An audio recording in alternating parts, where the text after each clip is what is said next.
یک کلیپ جدید که بهتون یاد بدم که چطوری در بازی ماینکرافت، در این بازی ماینکرافت توی پیشی یا تبلت همراه بدون اینکه وای فای داشته باشیم شخصیت بسازیم، مثلا مثل استیو و اینا نباشه، چیزی که خودمون میخوایم باشه. خب ما احتیاج داریم به یه برنامه که اسمش هم اینه. به این برنامه احتیاج داریم که من دارمش و میرم داخلش. توی این اپلیکیشن احتیاج داریم به وای فای.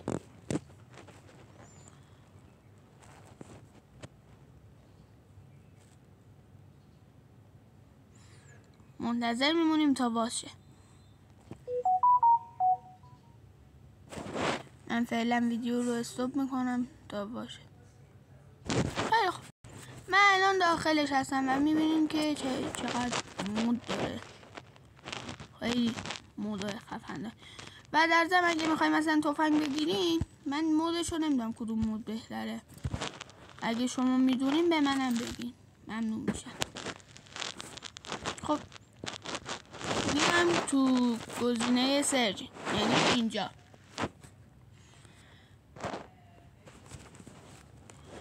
و اسم شخصیتی که میخوایم رو تایپ میکنیم.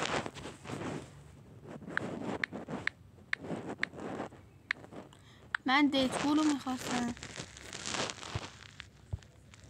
و میریم توی گزینه اسکینز.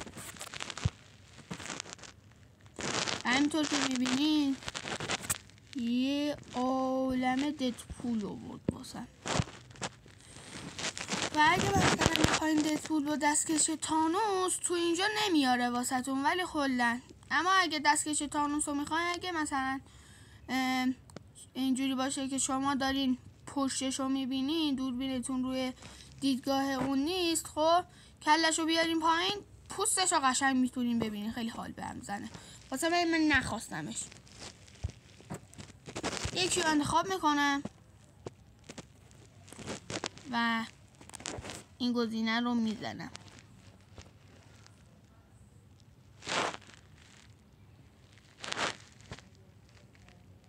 خب اینجا به صورت نامرئی شاید واسه شما مثل من سفید باشه، ولی یه خورده دقت کنین یه جا نوشته ماینکرافت پی ای، یه جا هم نوشته گالری. ما میایم ماینکرافت پی ای رو میزنیم. این شاید دیده نشه، ولی خب این گزینه رو میزنیم. این نه ها، این نه، این. وقتی که میزنیمش یه چیز اینجا میاره. گزینه ماینکرافت رو میزنیم، آلویز رو میزنیم و الان وقتی که میریم واردمون میکنیم تو ماینکرافت. و وقتی که میریم داخل ماینکرافت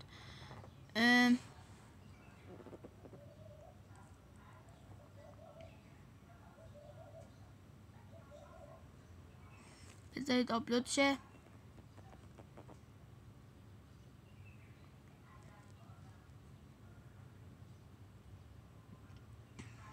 خب من الان داخل ماینکرافت هستم و میام اینجا، اینو میزنم، منتظر میمونیم. خب الان واسه شما اینجاها چند تا آدم میاره. اینجا، اینجا. الان میگیم پس اونی که ما میخوایم کجاست؟ اونی که ما میخوایم باید بریم توی این گزینه.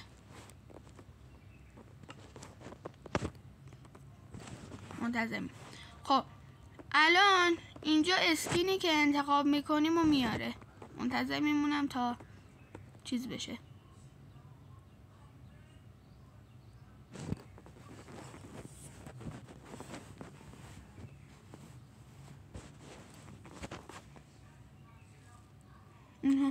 میبینید من مثلا قبلا سوپرمن رو داشتم، لاک پوشتای نینجا. مثلا من الان چند تا دیدپول رو گرفتم. من اینا این یه دونه از دیدپولاییه که گفتم با دستکش تانوس. اما اگه نگاش بکنین میگین چقدر باحاله، چقدر خفنه، ولی وقتی که کلشو میاریم پایین، این کلشو میاریم پایین، وقتی این کله رو میاریم پایین پوستش معلوم میشه، اون استخون و ایناش. منم خوشم نیومد، نخواستمش. واسه همین رفتم این یه دونه رو برش داشتم، این یه دونه که ما الان خلیدیمش، میبینید؟ ولی من اینو بیشتر دوست دارم.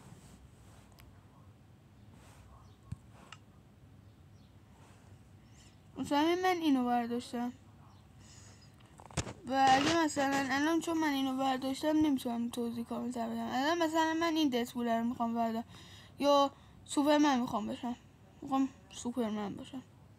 بذارید این صفر رو میزنیم، مثبت صفر رو الان میتونیم مثلا پشتش رو ببینیم چیا هست. الان یه سوپرمنه و این گزینه رو میزنیم، این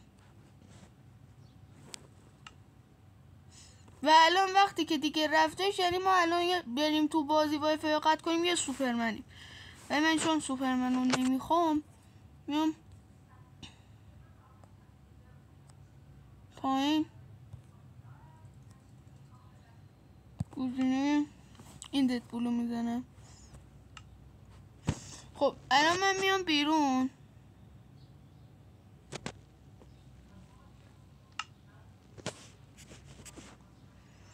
وای فای رو بذارین قطع کنم. وقتی هم که وای فای رو قطع میکنم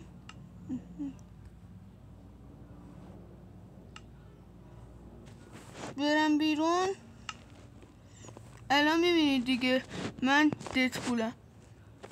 میرم تو بازی که بهتون نشون بدم و من یه سرزمین دارم که اینه، میرم توش.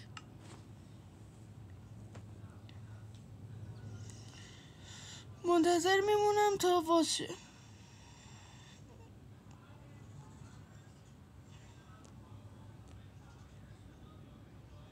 بذارید من ویدیو رو استاپ کنم تا بریم تو. من الان داخل بازی هم که انتخابش کردم اینجا.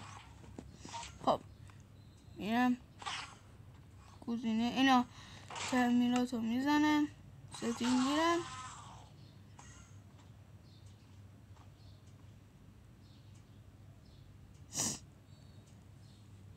که بهتون نشون بدم. خب میام دوربینم رو بذارم رو حالت پشت سرم،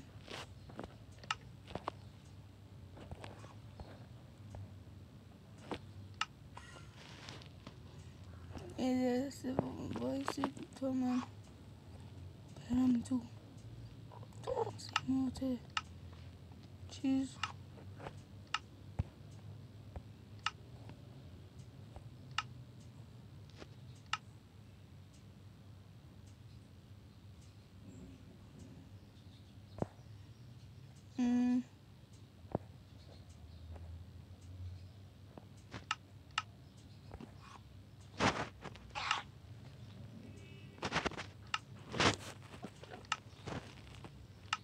همینطور که میبینیم الان شخصیتی هم که انتخاب کردم یک ددپول خفن و باحال.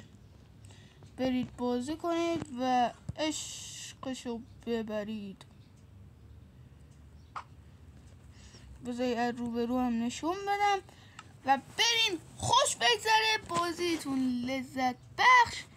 امیدوارم این ویدیو واسهتون خوب باشه، مفید باشه